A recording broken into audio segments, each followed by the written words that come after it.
Chapter 8. Decision: The Mastery of Procrastination. The seventh step toward riches.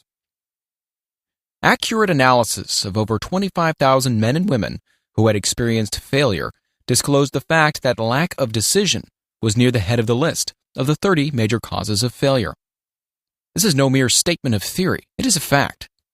Procrastination, the opposite of decision, is a common enemy which practically every man must conquer. You'll have an opportunity to test your capacity to reach quick and definite decisions when you finish reading this book and are ready to begin putting into action the principles which it describes. Analysis of several hundred people who had accumulated fortunes well beyond the $1 million mark disclosed the fact that every one of them had the habit of reaching decisions promptly and of changing these decisions slowly, if and when they were changed. People who fail to accumulate money, without exception, have the habit of reaching decisions, if at all, very slowly, and of changing these decisions quickly and often. One of Henry Ford's most outstanding qualities is his habit of reaching decisions quickly and definitely and changing them slowly.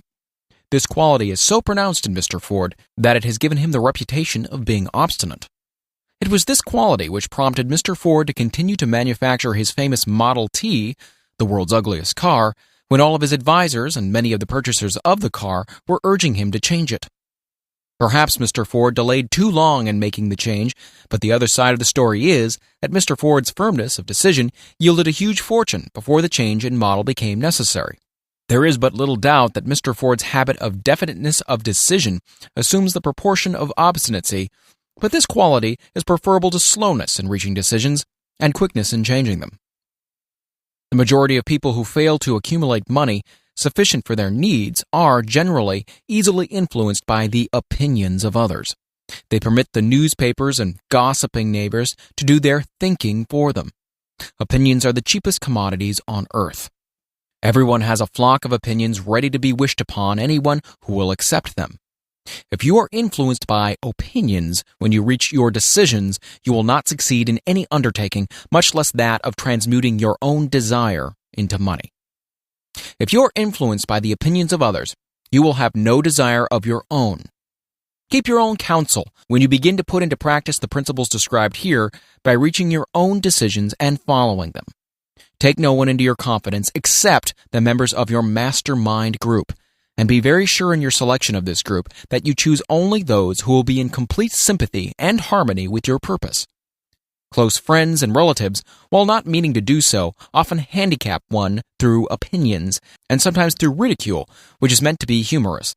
Thousands of men and women carry inferiority complexes with them all through life, because some well-meaning but ignorant person destroyed their confidence through opinions or ridicule.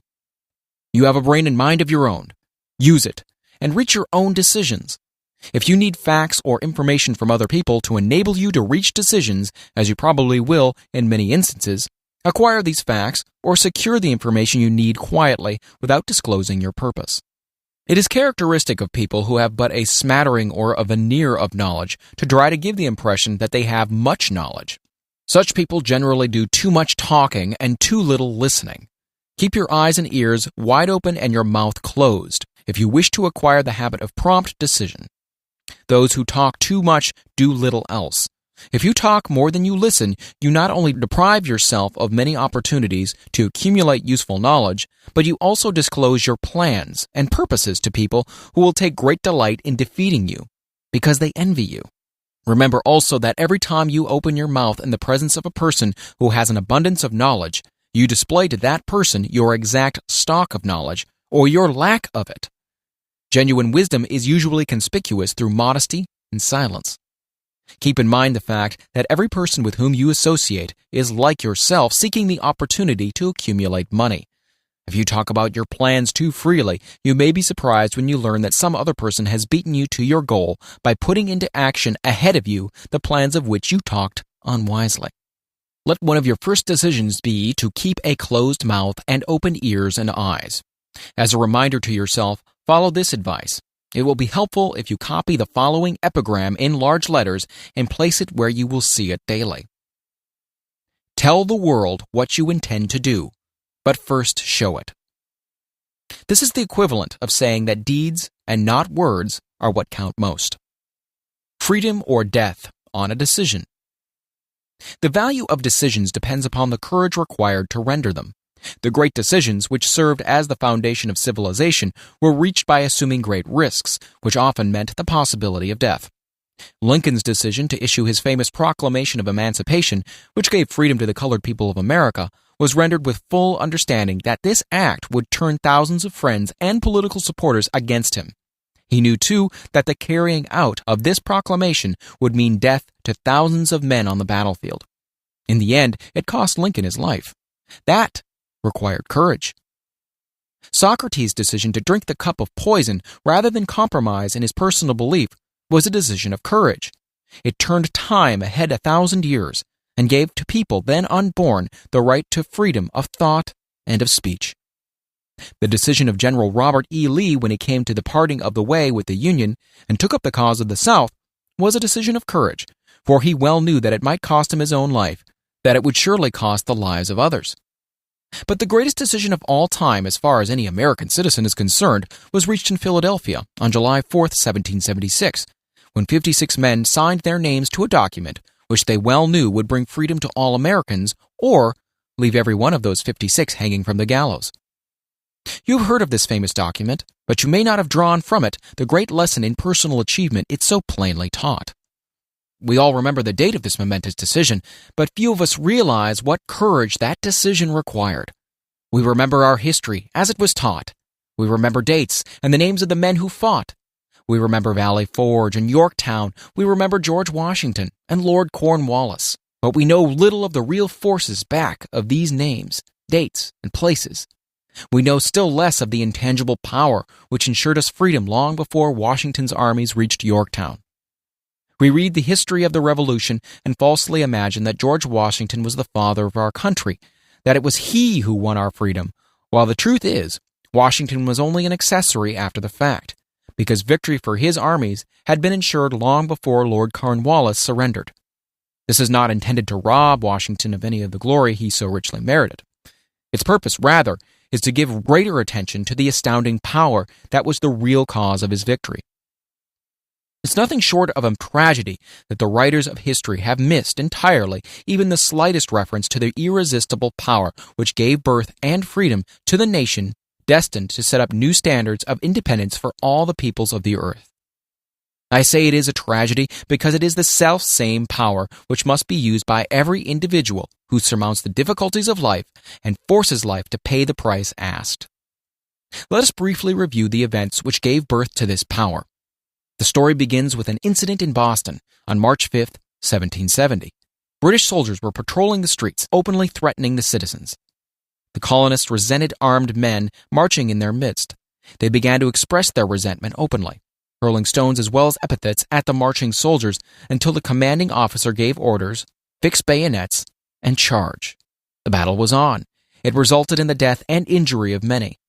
The incident aroused such resentment that the Provincial Assembly, made up of prominent colonists, called a meeting for the purpose of taking definite action. Two of the members of this assembly were John Hancock and Samuel Adams. Long live their names. They spoke up courageously and declared that a move must be made to eject all British soldiers from Boston. Remember this. A decision in the minds of two men might properly be called the beginning of the freedom which we of the United States now enjoy. Remember, too, that the decision of these two men called for faith and courage, because it was dangerous. Before the assembly adjourned, Samuel Adams was appointed to call on the governor of the province, Hutchinson, and demand the withdrawal of the British troops. The request was granted, the troops were removed from Boston, but the incident was not closed. It had caused a situation destined to change the entire trend of civilization. Strange, is it not, how the great changes, such as the American Revolution and the World War, often have their beginnings in circumstances which seem unimportant. It is interesting also to observe that these important changes usually begin in the form of a definite decision in the minds of a relatively small number of people. Few of us know the history of our country well enough to realize that John Hancock, Samuel Adams, and Richard Henry Lee of the province of Virginia were the real fathers of our country. Richard Henry Lee became an important factor in this story by reason of the fact that he and Samuel Adams communicated frequently by correspondence, sharing freely their fears and their hopes concerning the welfare of the people of their provinces. From this practice, Adams conceived the idea that a mutual exchange of letters between the 13 colonies might help to bring about the coordination of efforts so badly needed in connection with the solution of their problems. 2 years after the clash with the soldiers in Boston of March of '72, Adams presented the idea to the Assembly in the form of a motion that a correspondence committee be established among the colonies, with definitely appointed correspondents in each colony, for the purpose, quote, of friendly cooperation for the betterment of the colonies of British America. Mark well this incident. It was the beginning of the organization of the far-flung power destined to give freedom to you and me. The mastermind had already been organized. It consisted of Adams, Lee, and Hancock. Quote, I tell you further that if 2 of you agree upon the earth concerning anything for which you ask, it will come to you from my Father, who is in heaven. The Committee of Correspondence was organized. Observe that this move provided the way for increasing the power of the mastermind by adding to it men from all the colonies. Take notice that this procedure constituted the first organized planning of the disgruntled colonists. In union, there is strength. The citizens of the colonies had been waging disorganized warfare against the British soldiers through incidents similar to the Boston riot, but nothing of benefit had been accomplished. Their individual grievances had not been consolidated under one master mind. No group of individuals had put their minds, souls, and hearts and bodies together in one definite decision to settle their difficulty with the British once and for all, until Adams, Hancock, and Lee got together. Meanwhile, the British were not idle. They too were doing some planning and masterminding on their own account, with the advantage of having back of them money and organized soldiery. The Crown appointed Gage to supplant Hutchinson as the governor of Massachusetts. One of the new governor's first acts was to send a messenger to call on Samuel Adams for the purpose of endeavoring to stop his opposition by fear. We can best understand the spirit of what happened by quoting the conversation between Colonel Fenton, the messenger sent by Gage, and Adams. Colonel Fenton: I have been authorized by Governor Gage to assure you, Mr. Adams, that the governor has been empowered to confer upon you such benefits as would be satisfactory, endeavoring to win Adams by a promise of a bribe, upon the condition that you engage to cease in your opposition to the measures of the government. It is the governor's advice to you, sir, not to incur the further displeasure of his majesty. Your conduct has been such as makes you liable to penalties of an amount of Henry VIII, by which persons can be sent to England for trial for treason or misprision of treason, at the discretion of a governor of a province. But, by changing your political course, you will not only receive great personal advantages, but you'll also make your peace with the king. Samuel Adams had the choice of 2 decisions here. He could cease his opposition and receive personal bribes, or he could continue and run the risk of being hanged. Clearly, the time had come when Adams was forced to reach instantly a decision which could have cost him his life. The majority of men would have found it difficult to reach such a decision. The majority would have sent back an evasive reply, but not Adams. He insisted upon Colonel Fenton's word of honor that the colonel would deliver to the governor the answer exactly as Adams would give it to him. Adams's answer was, "Then you tell Governor Gage that I trust I have long since made my peace with the King of Kings. No personal consideration shall induce me to abandon the righteous cause of my country. And tell Governor Gage it is the advice of Samuel Adams to him no longer to insult the feelings of an exasperated people." Comment as to the character of this man seems unnecessary. It must be obvious to all who read this astounding message that its sender possessed loyalty of the highest order. This is important. Racketeers and dishonest politicians have prostituted the honor for which such men as Adams died. When Governor Gage received Adams's caustic reply, he flew into a rage and issued a proclamation which read, "I do hereby, in His Majesty's name, offer and promise His most gracious pardon to all persons who shall forthwith lay down their arms and return to the duties of peaceful subjects, accepting only the benefit of such pardon: Samuel Adams and John Hancock, whose offenses are of too flagitious a nature to admit of any other consideration but that of condign punishment." As one might say in modern slang, Adams and Hancock were on the spot. The threat of the irate governor forced the 2 men to reach another decision, equally as dangerous. They hurriedly called a secret meeting of their staunchest followers. Here the mastermind began to take on a momentum. After the meeting had been called to order, Adams locked the door, placed the key in his pocket, and informed all present that it was imperative that a Congress of the colonists be organized, and that no man should leave the room until the decision for such a Congress had been reached. Great excitement followed. Some weighed the possible consequences of such radicalism, old man fear. Some expressed grave doubts as to the wisdom of so definite a decision in defiance of the Crown. Locked in that room were two men immune to fear, blind to the possibility of failure, Hancock and Adams. Through the influence of their minds, the others were induced to agree that, through the Correspondence Committee, arrangements should be made for a meeting of the First Continental Congress to be held in Philadelphia on September 5, 1774. Remember this date. It is more important than July 4, 76. If there had been no decision to hold a Continental Congress, there could have been no signing of the Declaration of Independence. Before the first meeting of the new Congress, another leader in a different section of the country was deep in the throes of publishing a summary view of the rights of British America.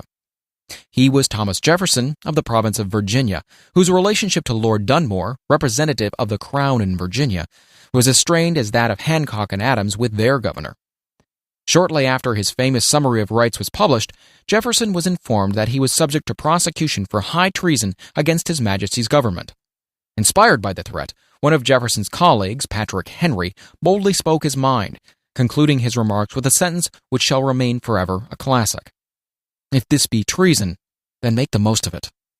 It was such men as these who, without power, without authority, without military strength, without money, sat in solemn consideration of the destiny of the colonies. Beginning at the opening of the First Continental Congress and continuing at intervals for 2 years until on July 7, 1776, Richard Henry Lee arose, addressed the chair, and to the startled assembly made this motion. Gentlemen, I make the motion that these united colonies are, and of right, ought to be free and independent states, that they be absolved from all allegiance to the British Crown, and that all political connection between them and the state of Great Britain is, and ought to be, totally dissolved. Lee's astounding motion was discussed fervently and at such length that he began to lose patience. Finally, after days of argument, he again took the floor and declared in a clear, firm voice, "Mr. President, we have discussed this issue for days. It is the only course for us to follow. Why, then, sir, do we longer delay? Why still deliberate? Let this happy day give birth to an American republic. Let her arise, not to devastate and to conquer, but to reestablish the reign of peace and of law. The eyes of Europe are fixed on us. She demands of us a living example of freedom that may exhibit a contrast in the felicity of the citizen to the ever-increasing tyranny." Before his motion was finally voted upon, Lee was called back to Virginia because of serious family illness. But before leaving, he placed his cause in the hands of his friend Thomas Jefferson, who promised to fight until favorable action was taken. Shortly thereafter, the president of the Congress, Hancock, appointed Jefferson as chairman of a committee to draw up a Declaration of Independence. Long and hard the committee labored on a document which would mean, when accepted by the Congress, that every man who signed it would be signing his own death warrant, should the colonies lose in the fight with Great Britain, which was sure to follow. The document was drawn, and on June 28th, the original draft was read before the Congress. For several days it was discussed, altered, and made ready. On July 4th, 1776, Thomas Jefferson stood before the Assembly and fearlessly read the most momentous decision ever placed upon paper. When in the course of human events, it is necessary for one people to dissolve the political bands which have connected them with another, and to assume among the powers of the earth the separate and equal station to which the laws of nature and of nature's God entitle them, a decent respect to the opinions of mankind requires that they should declare the causes which impel them to the separation. When Jefferson finished, the document was voted upon, accepted, and signed by 56 men, every one staking his own life upon his decision to write his name. By that decision came into existence a nation destined to bring to mankind forever the privilege of making decisions. By decisions made in a similar spirit of faith, and only by such decisions can men solve their personal problems and win for themselves high estates of material and spiritual wealth. Let us not forget this. Analyze the events which led to the Declaration of Independence and be convinced that this nation, which now holds a position of commanding respect and power among all nations of the world, was born of a decision, created by a mastermind consisting of 56 men. Note well the fact that it was their decision that ensured the success of Washington's armies, because the spirit of that decision was in the heart of every soldier who fought with him, and served as spiritual power which recognizes no such thing as failure. Note also, with great personal benefit, that the power which gave this nation its freedom is the selfsame power that must be used by every individual who becomes self-determining. This power is made up of the principles described in this book. It will not be difficult to detect in the story of the Declaration of Independence at least 6 of these principles: desire, decision, faith, persistence, the mastermind, and the organized planning. Throughout this philosophy will be found the suggestions that thought, backed by strong desire, has a tendency to transmute itself into its physical equivalent. Before passing on, I wish to leave you with the suggestion that one may find in this story, and in the story of the organization of the United States Steel Corporation, a perfect description of the method by which thought makes this astounding transformation.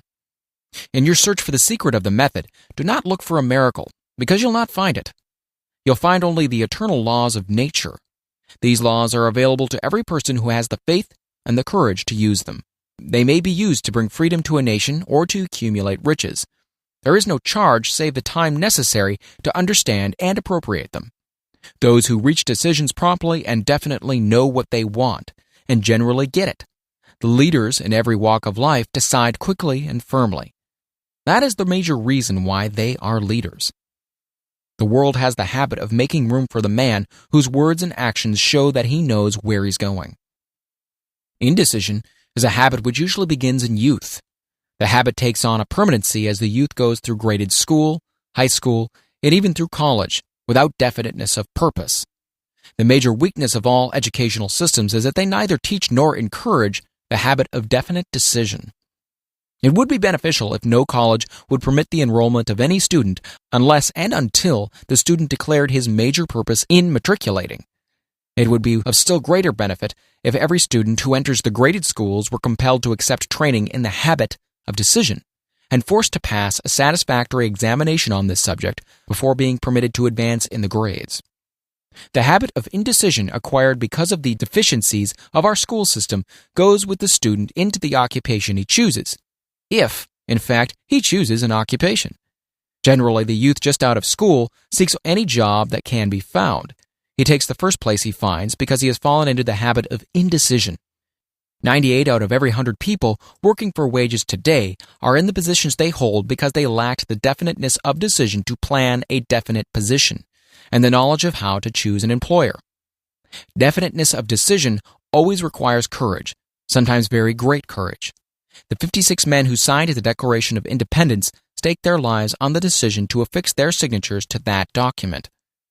The person who reaches a definite decision to procure the particular job and make life pay the price he asks does not stake his life on that decision.